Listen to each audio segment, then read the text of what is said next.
This is a red herring because already 1,023 children have been killed in Gaza. That's why. And you didn't ask the ambassador that question. I literally...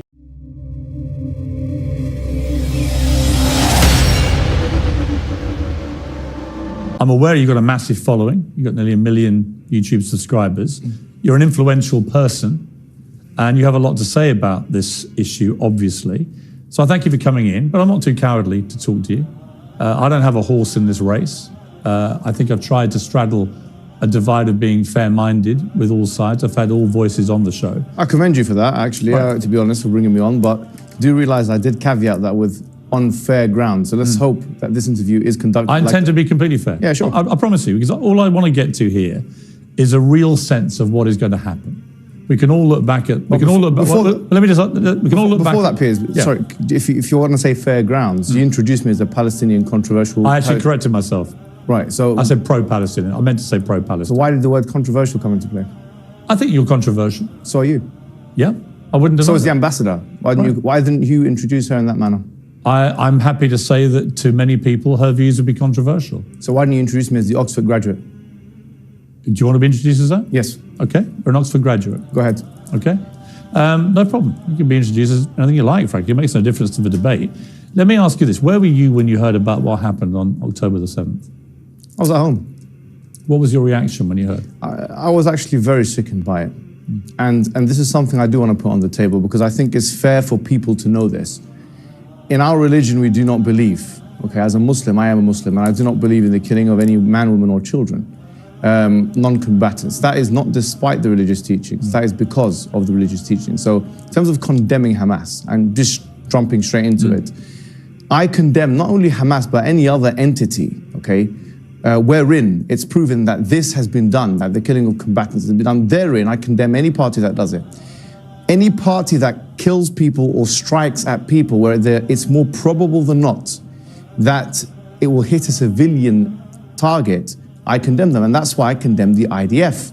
Because when they strike, they know that it's more probably than not going to hit civilian targets. They know that the majority of civilians or the majority of people that are going to be affected are civilians. We know that from the various operations that have been conducted. We know that because now in Gaza you find that there is a blockade, as you know, for 17 years, but also they're stopping them from electricity, water, which is a war crime under Geneva 4 of the Geneva Convention, Protocol 4 of the Geneva Convention.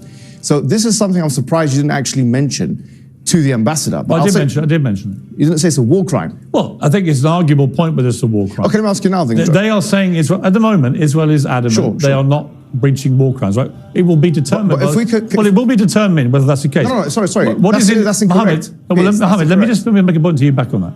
I think surely we can agree that what happened on October the 7th was a war crime. I mean, when people are taking grandmothers and executing them, kidnapping young children, when they're killing babies in their cribs, we can agree that's war crime, right?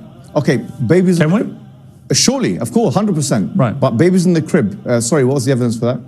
You don't believe that happened? Sorry, CNN, the White House, Sky News, which you work for, all say something. I don't work for Sky News. Well, your thing. I did work at CNN. I saw one reporter who retracted it because she wasn't sure about the source. It's unconfirmed by the White House. But then the Daily Telegraph and the Jerusalem Post and other sources then did publish pictures which indisputably show babies have been killed. No, it showed one baby who's been charred, and that picture has been put up on Twitter and has been refuted by many people saying that it's actually AI. That's completely untrue. That is true. What's your source? There's been a thorough investigation into the claim that was put up there by some rogue person on Twitter that it was AI. It has been completely disproven. Okay, let me ask you a question. That picture, which was published on the Telegraph, is a genuine, legitimate picture. What is your source?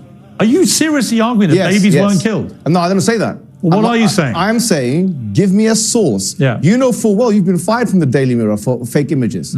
So you know full well about the I didn't accept they were fake. Exactly, the UK government did. Yeah, they did. Because the UK government, just to be clear, had waged, in my view, an illegal war in Iraq. So you're allowed to go against the government, and I'm not allowed to go against the Israeli government? Of course you're allowed to. So tell me now, what's the source? You seem to be making a lot of presumptions about me, Mohammed. Yes, because you had softball questions for your ambassador. No, there weren't. I put all the questions to the ambassador. I was editor of the Daily Mirror when we opposed the Iraq War on the grounds that I believed it was an illegal war. I still believe that to this day. I think it stained this country. Fantastic. I don't think you even knew that.